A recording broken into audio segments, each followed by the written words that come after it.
Nah, kemudian dari PLT Panitera Mahkamah Agung Republik Indonesia itu ditandatangani basah, itu berkirim surat kepada Ketua Pengadilan Tinggi DKI agar memeriksa hakim yang saya adukan tersebut. Dan itu makanya ketika itu salah, saya kira bukan suatu kehilapan ya, bukan suatu kehilapan, tapi suatu kesengajaan. Kesengajaan, Pak ya? Iya, suatu kesengajaan.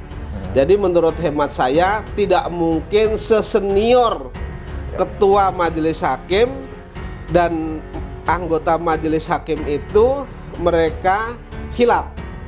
Artinya ini disengaja menurut saya.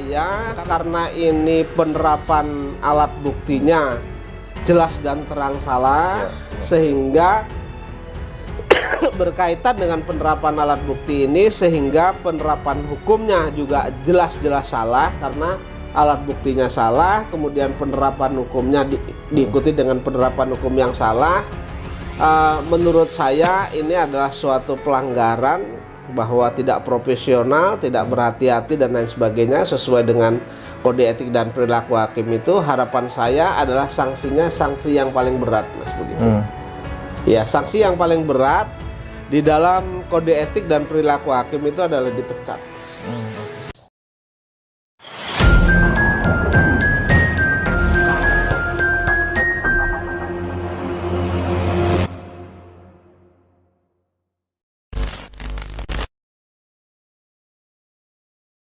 Bismillahirrahmanirrahim. Assalamualaikum warahmatullahi wabarakatuh, teman-teman. Selamat datang kembali di Jia TV.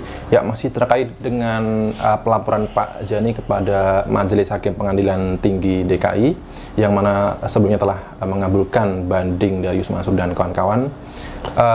Hakim Pengadilan Tinggi ini dilaporkan oleh Pak Jani ke Badan Pengawasan Mahkamah Agung dan juga Komisi Yudisial, dan kemudian berlanjut ke Ketua Mahkamah Agung ya, Pak ya. Sudah berlangsung 2 minggu sejak hakim ini dilaporkan. Nah, sekarang kita tanyakan kepada Pak Zeni bagaimana progresnya. Baik, Assalamualaikum Pak Zeni. Waalaikumsalam warahmatullahi wabarakatuh. Bagaimana perkembangannya, Pak? Ya, Mas Haji, alhamdulillah mulai ada hasilnya ini, Mas Haji. Jadi berkaitan dengan majelis hakim ya, Majelis Hakim Pengadilan Tinggi dan Panitera Pengadilan Tinggi yang saya laporkan berkaitan dengan putusan perkara saya yang diputus oleh Pengadilan Tinggi DKI Jakarta tersebut. Saya kan melakukan laporan atau pengaduan terhadap Ketua Mahkamah Agung, kemudian Badan Pengawasan Mahkamah Agung, kemudian Komisi Yudisial, Mas. Dari 3 surat tersebut, Mahkamah Agung lebih dulu ya, Ketua Mahkamah Agung itu lebih dulu merespon surat saya. Ya, merespon surat saya. Itu suratnya nomornya 182 garing PAN garing HK 2.4 garing 1 garing 2024. Tertanggal 23 Januari 2024. Itu merespon surat saya, Mas. Jadi mereka mengatakan Ketua Mahkamah Agung mendisposisikan ya berkaitan dengan pengaduan saya tersebut. Nah, kemudian dari PLT Panitera Mahkamah Agung Republik Indonesia itu ditandatangani basah, itu berkirim surat kepada Ketua Pengadilan Tinggi DKI agar memeriksa hakim yang saya adukan tersebut. Itu. Nah, selanjutnya setelah itu diperiksa, nanti hasilnya diminta untuk dilaporkan ke Ketua Mahkamah Agung RI gitu, Mas. Ya, jadi ada respon. Jadi sudah diperintahkan untuk diperiksa, hasilnya harus dilaporkan kepada Ketua Mahkamah Agung begitu. Ya, ini tentunya respon positif atau indikasi. Respon positif, respon positif. Ini suratnya jelas, Mas Haji ya. Ini suratnya jelas, kemudian ini amplopnya, kemudian ini suratnya, Mas.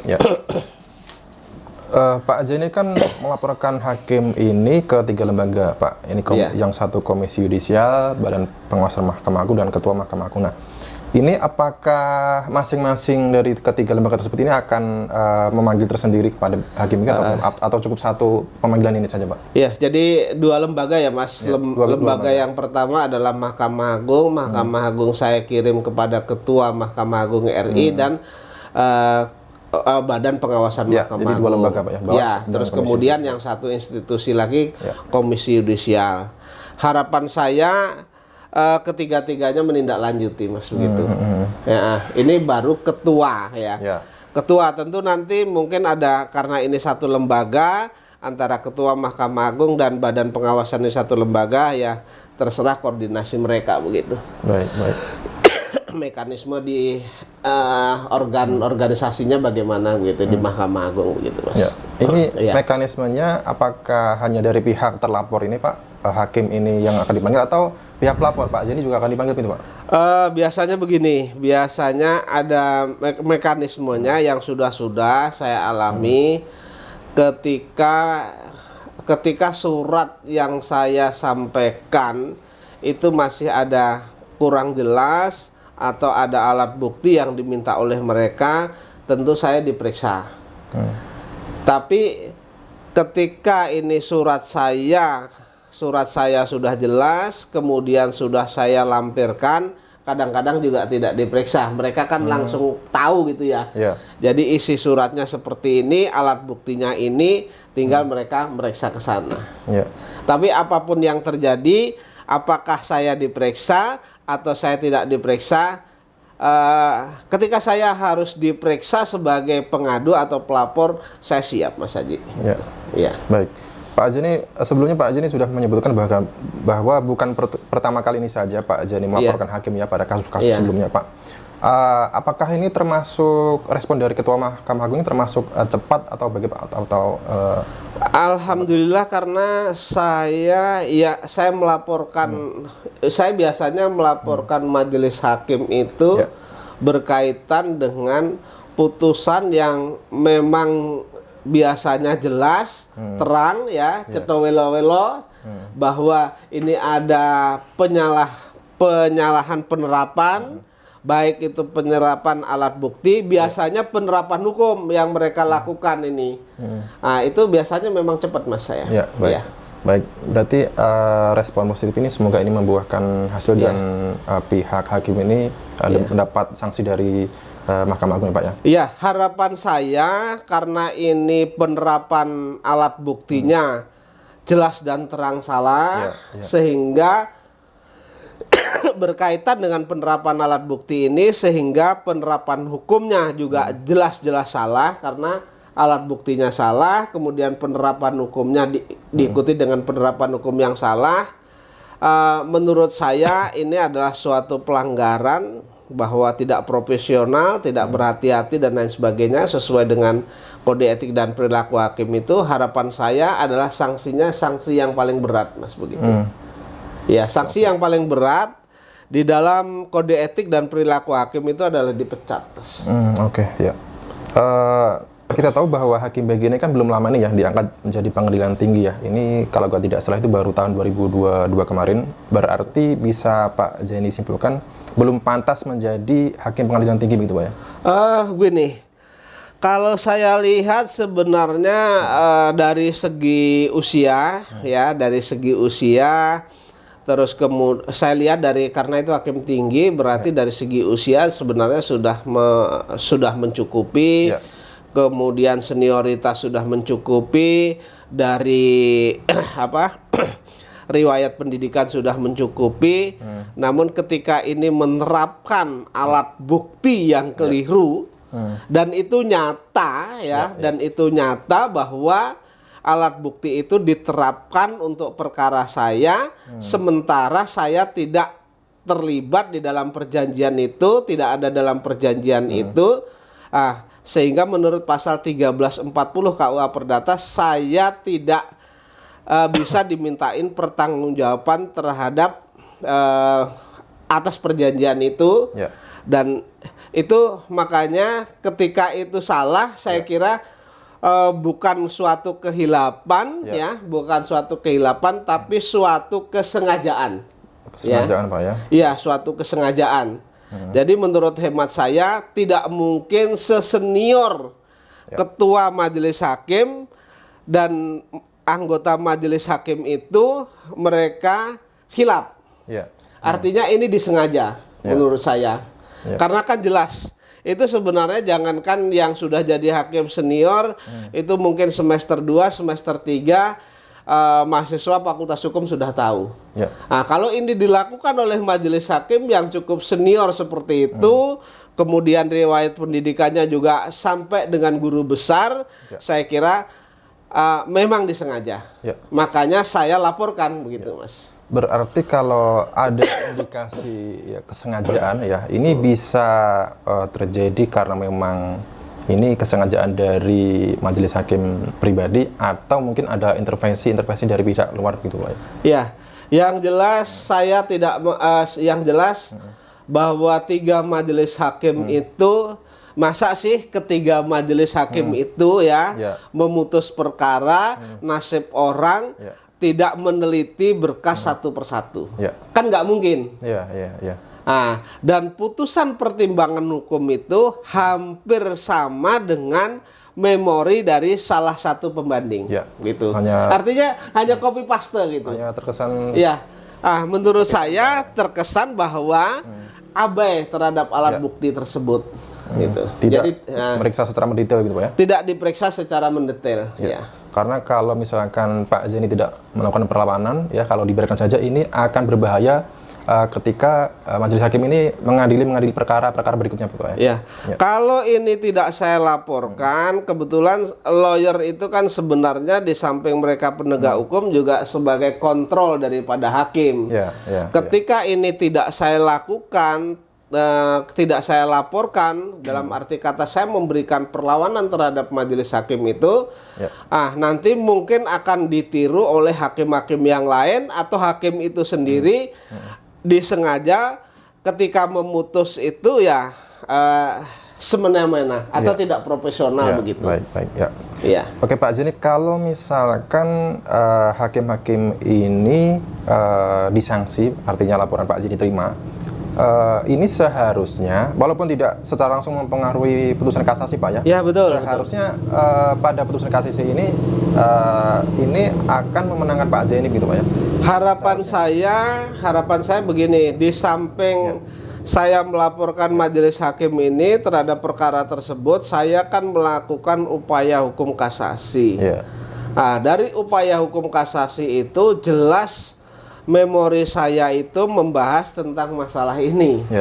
Sehingga nanti di hakim kasasi ketika mereka itu memeriksa dengan benar perkara saya, tentu mereka akan memutus memenangkan saya. Seharusnya Pak ya. Oke Pak Zaini, kalau melihat dari perjalanan proses pengadilan negeri Jakarta Selatan ya, waktu mengurus perkara Pak Zaini selama kurang lebih 2 tahun nih Pak ya, 1,5 tahun lebih ya Pak.